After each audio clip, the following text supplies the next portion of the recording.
히브리서 2장 5절에서 9절 말씀입니다. 같이 읽습니다. 하나님이 우리가 말하는 바 장차 올 세상을 천사들에게 복종하게 하심이 아니니라.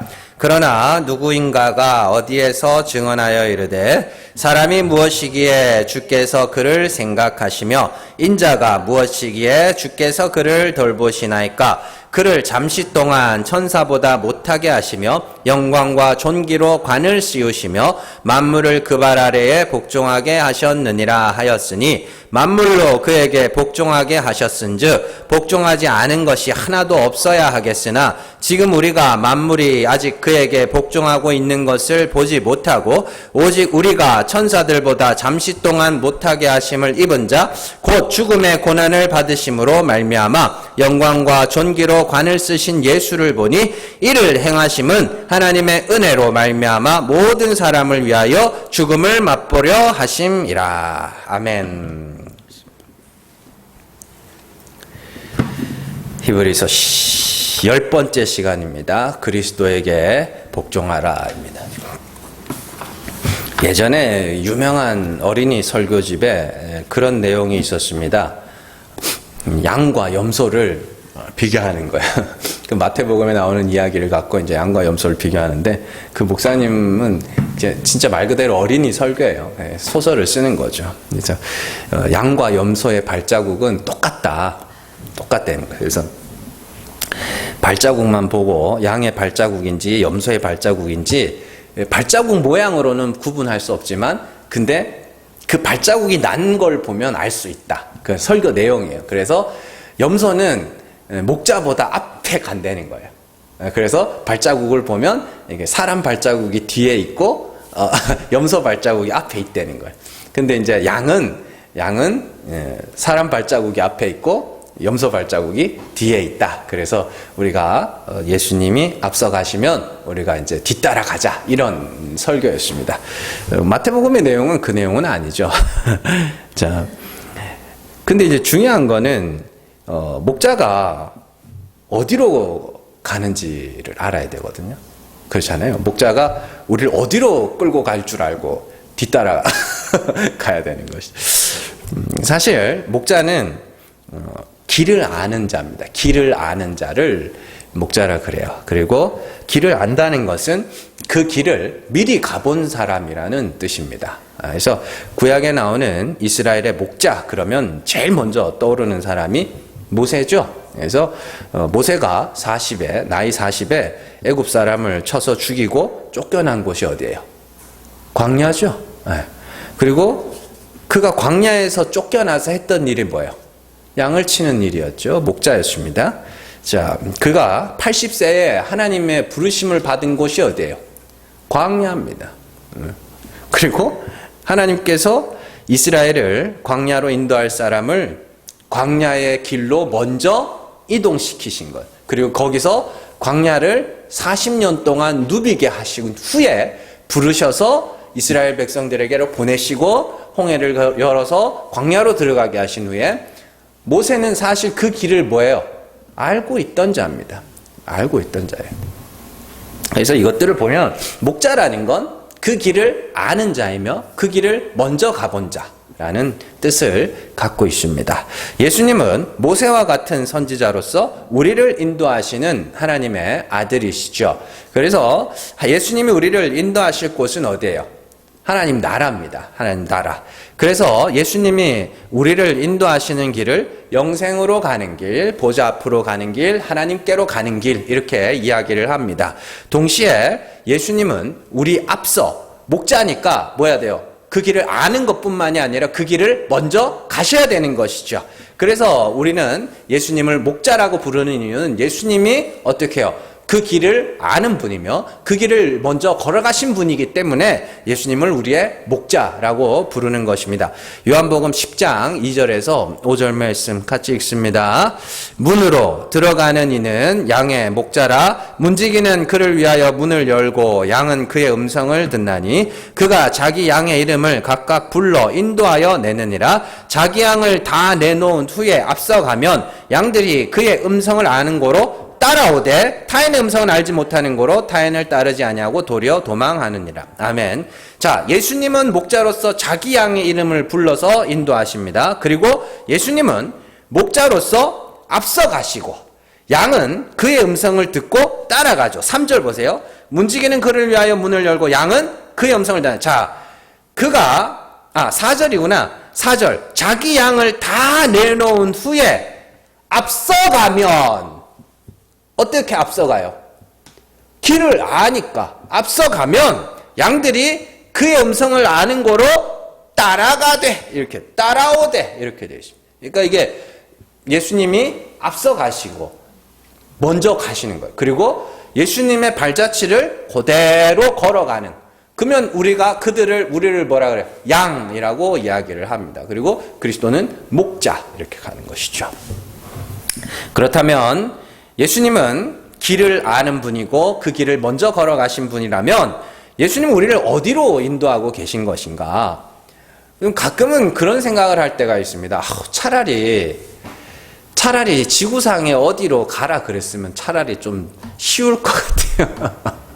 아니 하다못해 예루살렘으로 가라 그러면 비행기 타고 배 타고 어떻게든 가면 될 거 아니에요. 예루살렘으로 가면. 근데 예수님이 그런 어떤 지역으로 가질 않으신다니까. 하다못해 아프리카로 가라.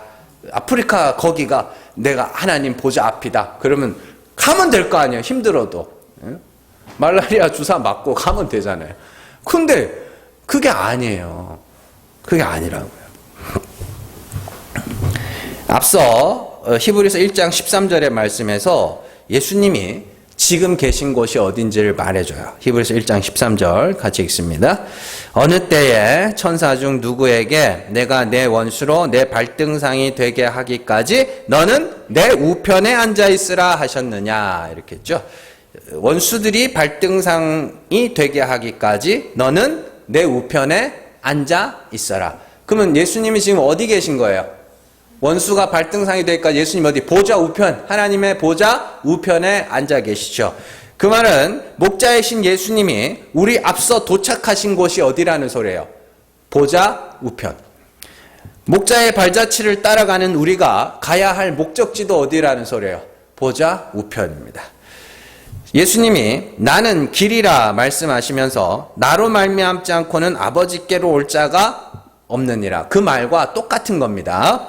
자, 예수님을 따라가는 우리가 도착해야 하는 종점은 아버지 하나님 보좌 우편, 하나님 앞입니다.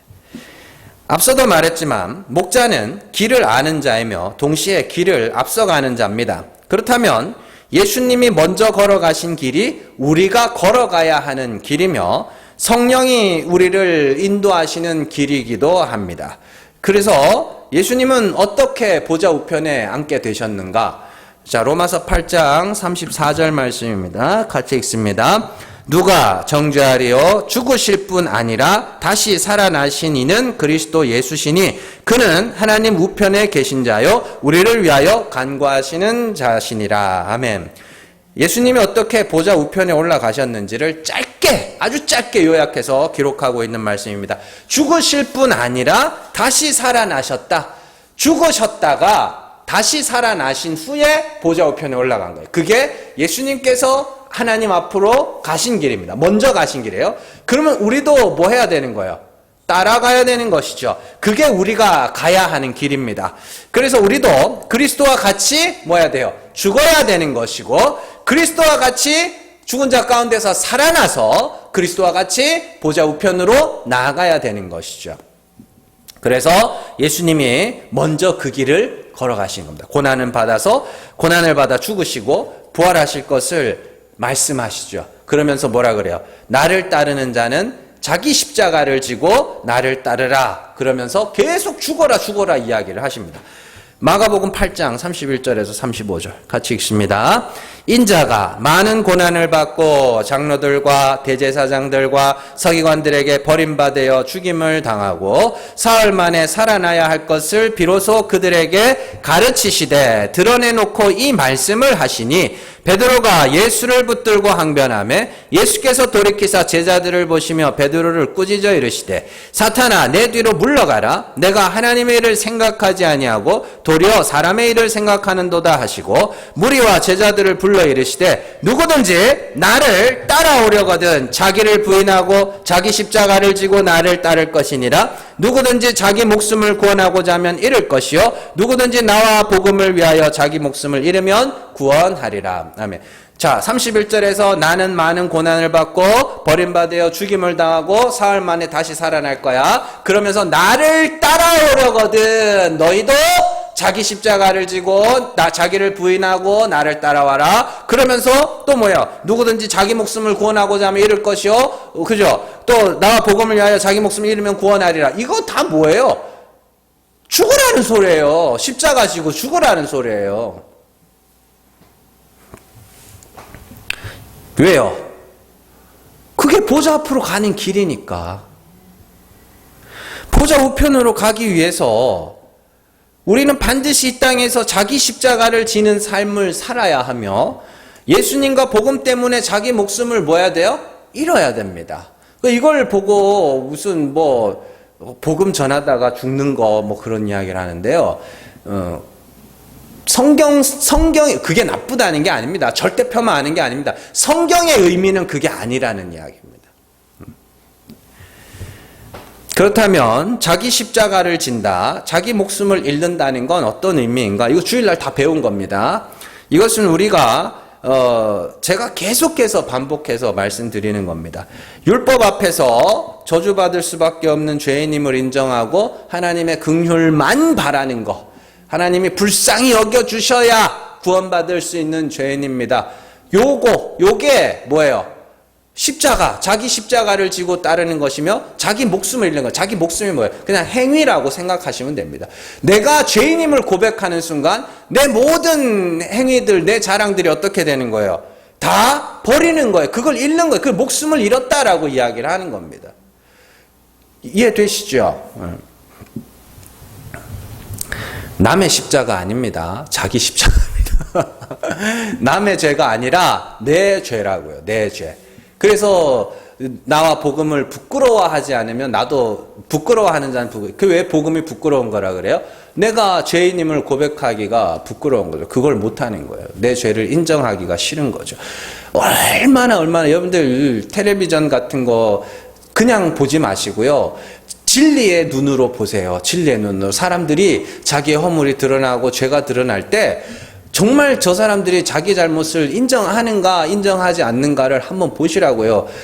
정말로 100일 하에 그 잘못이 드러나도 인정을 못한다니까요. 그게 사람들이 구원 얻지 못하는 이유입니다. 못되게 살아서 지옥 가는 게 아니라요. 죽지 못해서 지옥에 가는 겁니다. 그래서 야고보서 기자가 이걸 갖고 긍휼의 행함, 주 앞에서 낮추는 것 이렇게 이야기를 하죠. 야고보서 2장 13절 말씀 같이 읽습니다. 긍휼을 행하지 아니하는 자에게는 긍휼 없는 심판이 있으리라. 긍휼은 심판을 이기고 자랑하느니라. 4장 10절 같이 읽습니다. 주 앞에서 낮추라. 그리하면 주께서 너희를 높이시리라. 아멘. 그러니까 이게 이제 예수님이 가신 길입니다. 원래 하나님의 아들이시며 원래 하나님의 보좌 우편에 앉아 계시던 예수님께서 아버지의 아들이라는 하나님 하늘의 영광을 버리고 이 땅에 육을 입고 오셨습니다. 자, 그것만이 예수 그리스도의 비하가 아닙니다. 예수 그리스도의 진짜 비하는 십자가입니다. 예수님은 이 땅에서 가장 낮고 천한 자리, 십자가입니다. 저주의 자리입니다. 죄인들의 왕입니다. 죄인들의 왕으로 십자가에서 죽으신 겁니다. 그러자 하나님이 그를 죽은 자 가운데서 살려내시는 거죠. 그리고 보좌 우편에 앉히시는 거죠. 그렇다면 왜 예수님이 그 일을 행하셨다고요? 그의 자녀들, 하나님의 택하신 자들 보고 너희도 나를 따라와라. 그러면 그 음성을 알아듣는 자는 예수 그리스도의 양만 그 음성을 알아듣죠. 그래서 요한복음 1장 12절 13절에서 영접하는 자 곧 그 이름을 믿는 자들에게는 하나님의 자녀가 되는 권세를 주셨니 이는 혈통으로나 육정으로나 사람의 뜻으로 나지 않고 하나님께로서 난 자들, 하나님께로서 난 자들만, 그 말을 요약하면 하나님께로서 난 자들만 예수를 영접한다라는 것이죠. 자, 그게 아까 전에 읽었던 요한복음의 말씀에서 예수님이 나는 목자라, 양은 목자의 음성을 안다. 그래서 목자가 간 길을 따라온다. 그러니까 택하신 자들만 그 복음을 알아듣고 그 진리를 깨달아 그걸 간다는 소리입니다. 그래서 정말로 그 길은 그러면 택하심을 밖에 있는 자들은 스스로 깨달아서 스스로 갈 수 있는 길이 아니라는 이야기입니다. 근데 세상 사람들이 다 알고 있는 그 길, 선행을 많이 행하고 도덕적으로 윤리적으로 흠이 없이 깨끗하게 살고 그 길은 세상 사람들이 다 좋아하는 길이에요. 그러니까 우리가 지금까지 많이 잘못 배운 겁니다. 많이. 그걸 세상에서 깨끗하게 살기 위해서 사람들이 욕하고 손가락질 한다고 전 어렸을 때 그렇게 배웠거든요. 저만 그렇게 배웠어요? 다 그렇게 배웠을걸? 그게 어려운 게, 그게 십자가를 지는 게. 그거 아닙니다. 그거 아니라고요. 그거 사람들이 좋아합니다. 옛날부터 좋아했습니다. 그렇게 못 살아서 그렇지. 다 옛날부터 좋아하고 그렇게 사는 사람들을 박수 쳐줬다고요. 왜요? 나도 그렇게 살고는 싶은데 나는 못하니까 누군가가 그렇게 살아가고 있거든. 그러니까 박수 쳐주고 칭찬해주고 그렇게 했던 거 아닙니까? 우리가 위인이라고 부르는 사람들이 다 그렇게 살았지 않습니까? 그런데 십자가를 지는 삶이 그게 아니라니까요. 그건 사람들이 좋아하는 길이라니까요. 십자가를 지는 삶은 내가 죄를 인정하면서 살아가는 겁니다.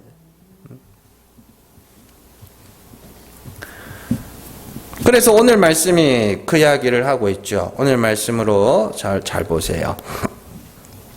9절 말씀 한번 보세요. 같이 읽습니다. 보직 우리가 천사들보다 잠시 동안 못하게 하심을 입은 자 곧 죽음의 고난 받으심으로 말미암아 영광과 존귀로 관을 쓰신 예수를 보니 이를 행하심은 하나님의 은혜로 말미암아 모든 사람을 위하여 죽음을 맛보려 하심이라. 아멘. 이렇게 되어 있습니다. 10절도 같이 읽습니다. 그러므로 만물이 그를 위하고 또한 그로 말미암으니가 많은 이들을 이끌어 영광에 들어가게 하시는 일에 그들의 구원의 창시자를 고난을 통하여 온전하게 하심이 합당하도다. 자, 예수께서 구원의 창시자라 그래요. 구원이 없었는데 예수님이 창조했다는 게 아니라 창시자는 처음 그 길을 갔다는 소리입니다. 그 구원의 길을 처음으로 가신 분이에요. 자, 왜 가셨다 그래요? 많은 이들을 이끌어 영광에 들어가게 하시는 일, 많은 이들을 이끌어, 목자죠. 이끌어서 영광의 길, 구원의 창시자로서 구원의 길을 먼저 걸어가신 후에 그들을 어떻게 해요? 그 길로 인도하시는 겁니다. 자, 그런데 잘 보시면 중요한 게 이제 9절이에요.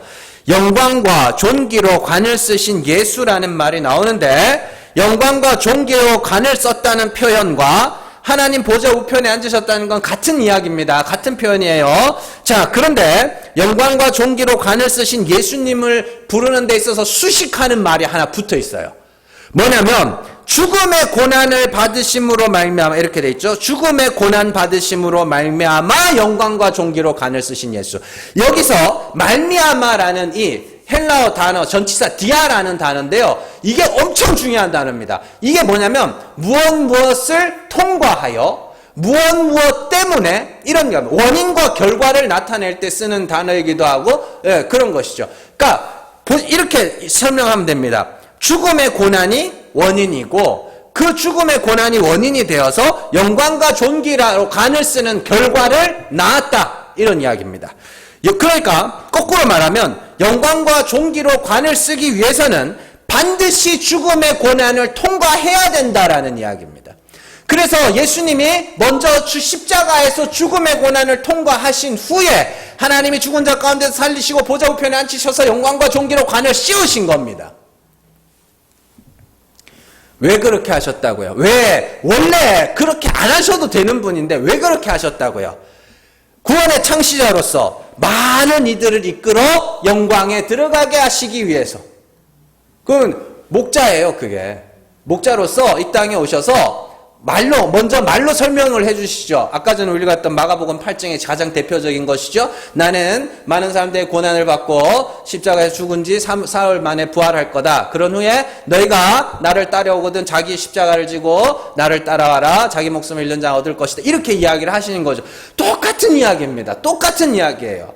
구원의 창시자로서 원래 보좌 우편에 앉아 계신 하나님이 원래 하나님의 독생자였습니다. 보좌 우편에 앉아 계신 하나님의 독생자, 아버지의 영광의 광채시며 본체의 형상으로서 하나님과 동등된 분이십니다. 빌립보서에서 말씀하시죠. 동등됨을 어떻게 해요? 취하질 것으로 여기지 아니하시고 이 땅에 오셨다고 하죠. 왜요? 우리에게 구원의 길을 알려주시기 위해서. 그러면 거꾸로 말하면 이렇게 됩니다. 예수님이 알려주시기 전에는 아무도 그 구원의 길을 알 수가 없다는 이야기입니다. 그런데 어떻게 그 옛날부터 하던 그게 맞다고 할 수 있냐고요. 예수님이 가르쳐 주신 길 외에는 다 틀린 거지.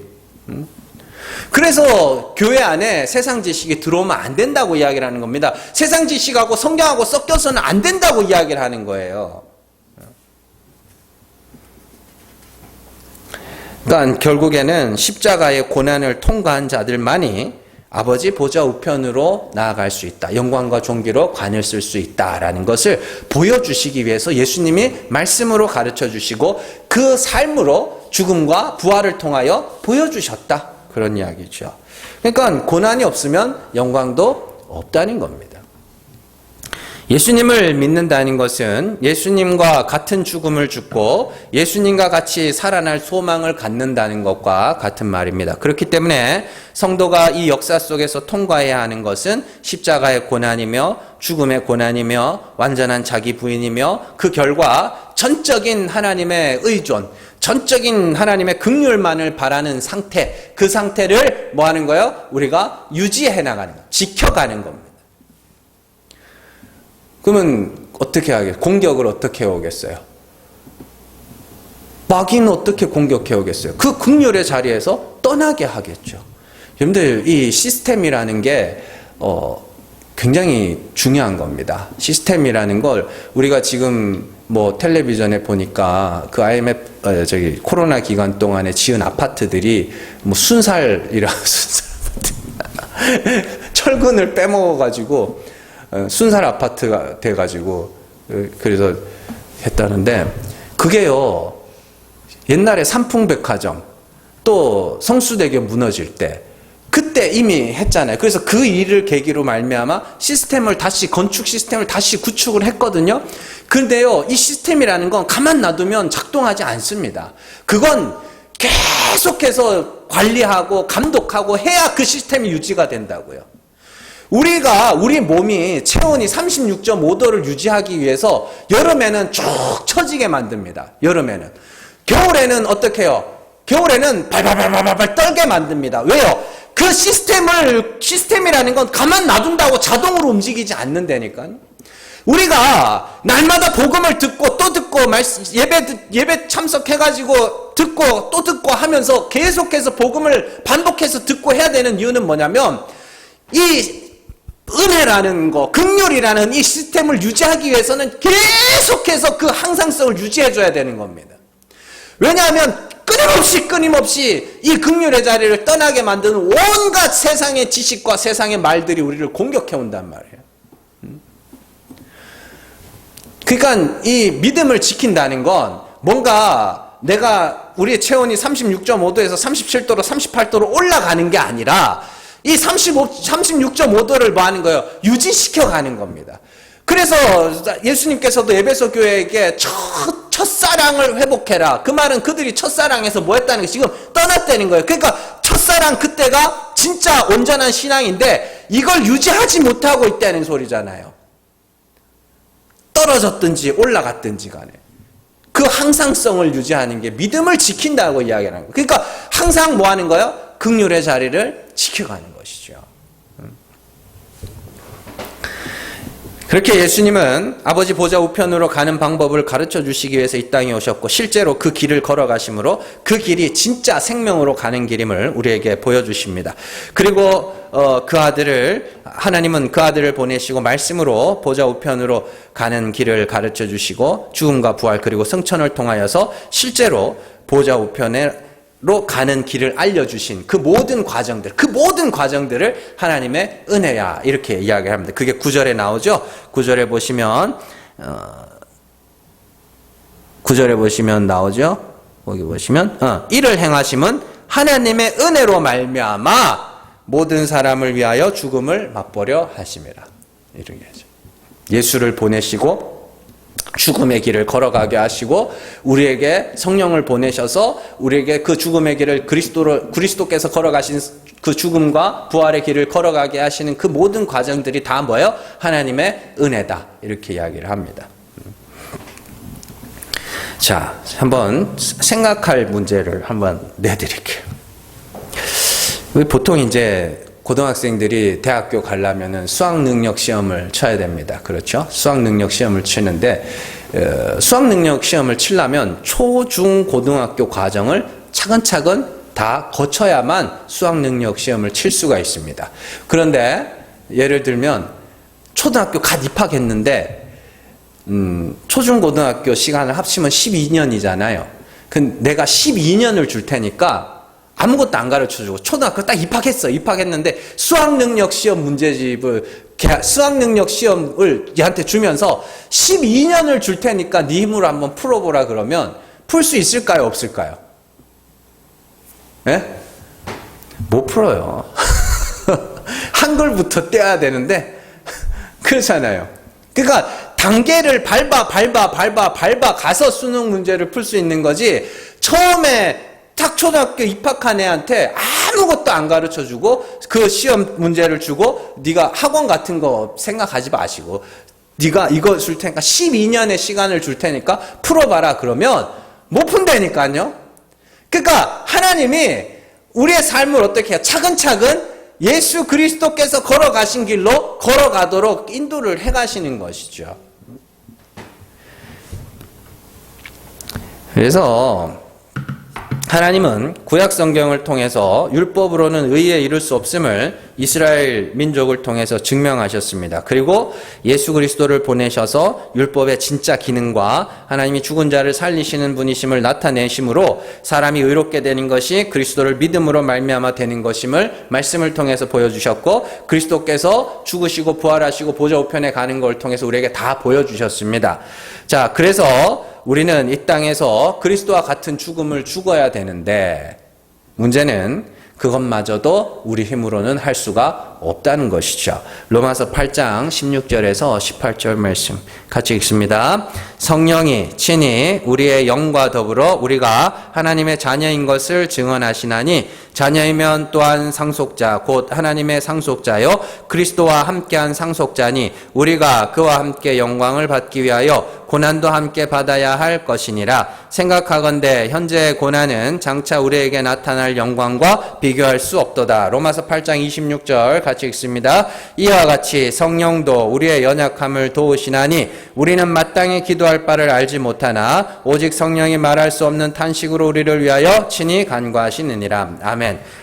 8장 26절에 보면 성령이 우리의 연약함을 도우신다. 그런데 우리의 연약함이 뭐예요? 마땅히 구할 바를 구하지 못하는 게 우리의 연약함이라고 이야기를 합니다. 그러면 성령이 우리가 마땅히 구할 것을 대신 구하고 있다는 이야기잖아요. 그렇다면 우리가 여기서 말하는 마땅히 구할 게 뭐예요? 마땅히 구할 게. 그게 16절에서 18절에 나와요. 자, 예수와 함께 영광을 받기 위해서는 어떻게 해요? 그와 함께 고난도 받아야 되죠.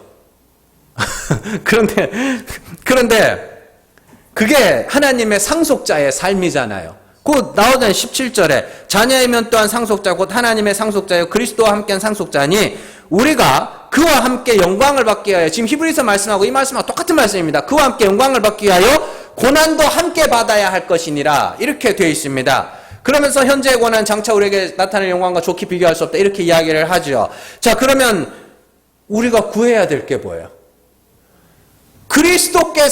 그리스도께서 받으신 고난과 같은 고난을 받기를 구해야 되는 겁니다. 근데 쉽게 설명을 해드릴게요. 우리 중에 하나님 병나게 해주세요.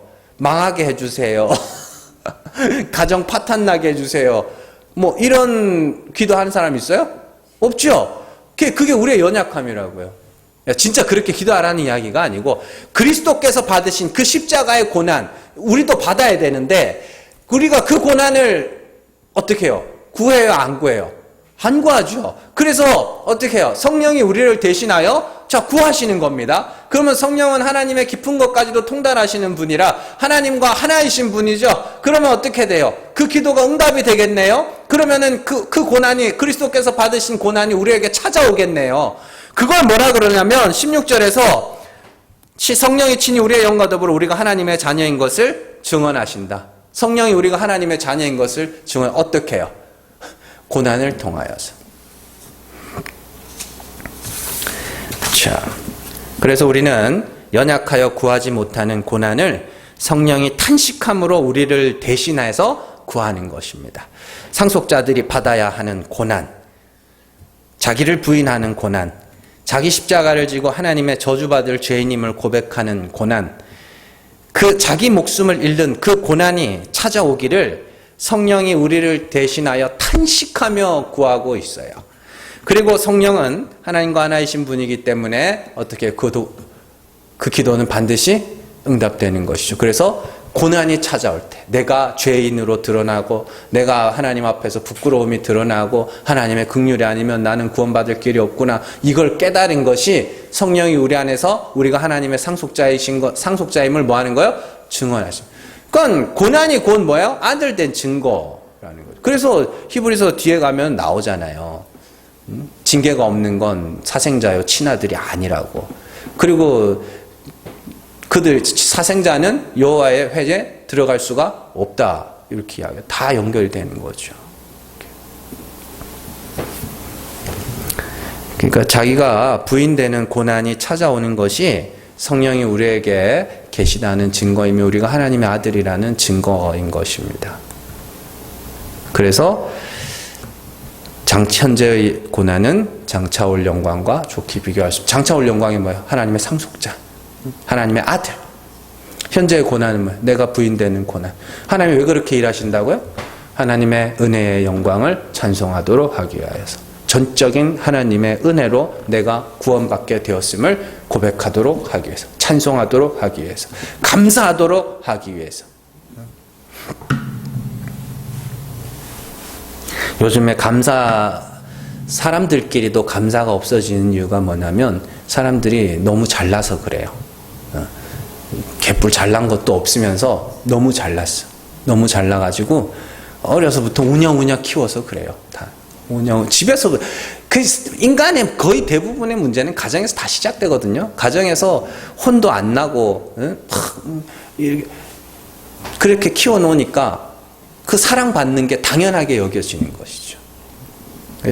그래서 보면은 그런 말이 있습니다. 다 그런 건 아니겠지만 예쁜 사람들 있죠. 연예인들이나 이런 연예인급으로 막 예쁜 사람들, 이런 사람들은 크게 감사한 걸 많이 못 느낀다고 그러죠. 연예인들 말고 예쁜 사람들. 왜냐하면 이 사람들은 다른 사람들로부터 호의를 받는 게 너무 당연해. 애가 너무 예쁘니까 어려서부터 막 예쁘다 뭐, 그래서 조그만 게 인형같이 생긴 게 막 말도 안 해 막 이러면서 이거 해주세요 그러면 다 들어주거든요. 그러니까 호의를 받는 게 너무 당연하니까 고마워할 줄도 모르는 거고, 그래서 이걸 가정에서 아무리 예쁘고 인형같이 귀엽고 해도 얘를 진짜 딱딱 때리면서 키우지 않으면 얘가 자라면서요 버릇없이 자라요. 그러니까 호의를 받는 걸 너무 당연하게 생각하고, 그러다 보니까 그 2세대, 3세대로 가면서 그게 무너지는 거예요. 남편이 밖에서 뼈 빠지게 일해오는데 당연하게 생각하는 거예요. 그 요즘에는 여자들도 일하잖아요. 여자들도 밖에서 열심히 힘들게 일하는데 남편들도 뭐예요? 그걸 당연하게 생각하는 거예요. 고마워하는 마음이 없어요. 전혀. 왜요? 너무 잘났으니까. 근데 하나님이 절대로 그런 일은 있으면 안 되기 때문에 우리를 고난을 통하여 우리를 다져가시는 거예요. 다 주신 후에 구원하심으로써 어떻게 해요? 하나님이 구원하셨네요. 하나님이 구원하셨습니다. 감사합니다. 그걸 이 땅에서 우리가 한 번씩 경험하는 거고, 내가 낮아져 갈 때마다 정말 그리스도 안에 있는 내가 하나님의 은혜로 말미암아 하나님의 아들이 되었다는 그거. 그래서 고난이 올 때 뭐 하는 거예요? 기뻐한다고 이야기를 하는 것이죠.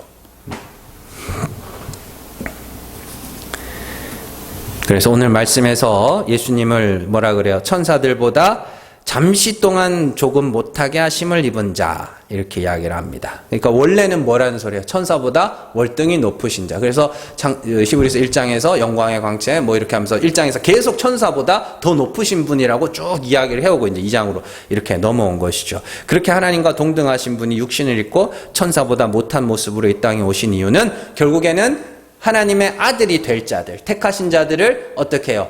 생명의 길로, 영광과 존귀로 간을 씌우시기 위해서 그 길을 먼저 걸어가신 거죠. 그리고 어떻게 해요?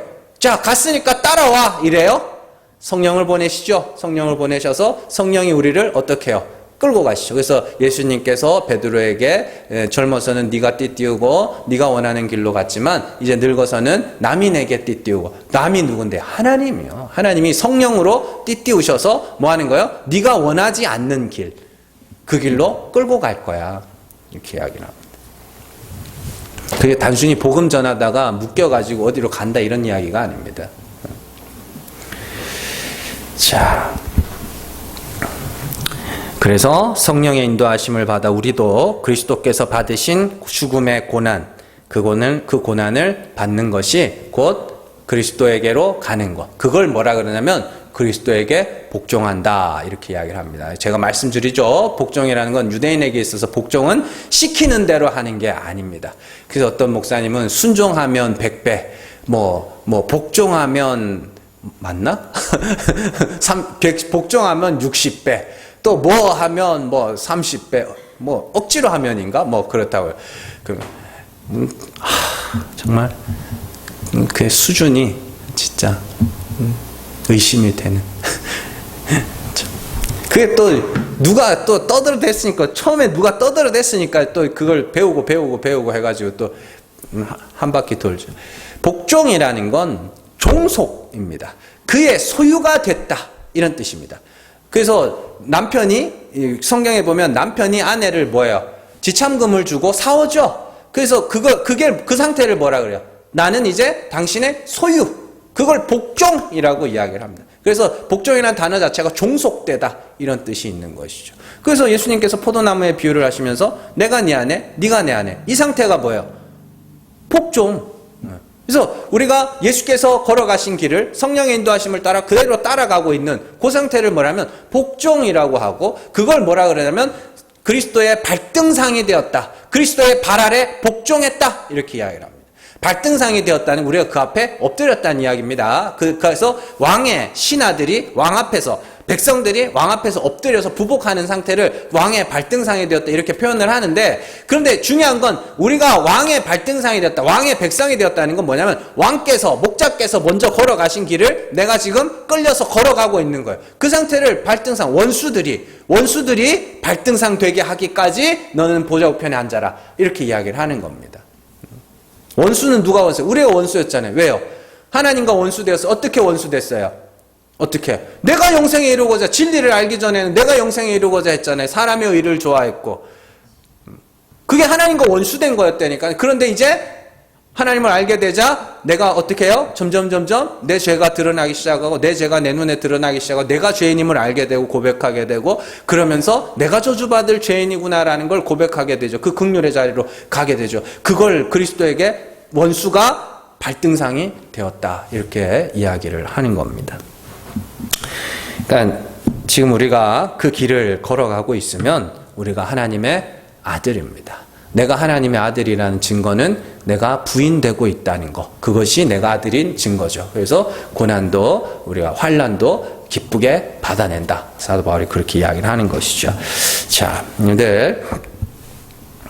그러니까 우리의 신분은 고난을 통해서 확인하는 거고, 그 고난을 통해서 내가 하나님의 아들이라는 것을 확인했으면 이제는 땅의 것 같고 너무 아둥바둥 살지 마세요. 그럴 필요가 없습니다. 뭐 불편한 거라고 늘 말씀드리잖아요. 돈이 없으면 불편한 거예요. 불편한 거. 그리고 이 땅의 인간관계도 언젠가는 다 깨지게 돼 있습니다. 그냥 조금 빨리 깨지느냐 늦게 깨지느냐 이런 차이일 뿐이지 다 깨지고요. 다 찢어지고 정말 사람은 결국에 혼자 죽습니다. 외롭게 죽습니다. 복된 죽음 같은 거 없습니다. 딱 죽는 순간 모든 관계가 다 끊어진다니까요. 그 관계를 뭐 좀 더 오래 했다고 뭐 잘 살았다 이런 거 필요 없습니다. 우리는 하나님의 아들이고 그리스도와 연합한 자고 그리스도의 신부고 그렇습니다. 그러니까 너무 주눅들지 마세요. 이제는 조금 기뻐하셔도 됩니다. 그리고 그 고난이 성령이 우리 안에서 탄식하여 부르짖은 그 고난이 찾아올 때마다 괴롭지만 근심하지만 그러나 그것이 내가 하나님의 아들이라는 증거이기 때문에 근심하는 자 같으나 기뻐하게 되는 것이죠. 늘 그러한 성령의 인도하심을 받는 삶을 잘 견뎌내셔서 현재의 고난을 잘 견뎌내셔서 장차올 영광을 소망하면서 정말 고난 중에도 기뻐할 수 있는 여러분들 되시기를 주님의 이름으로 축원합니다. 기도하겠습니다.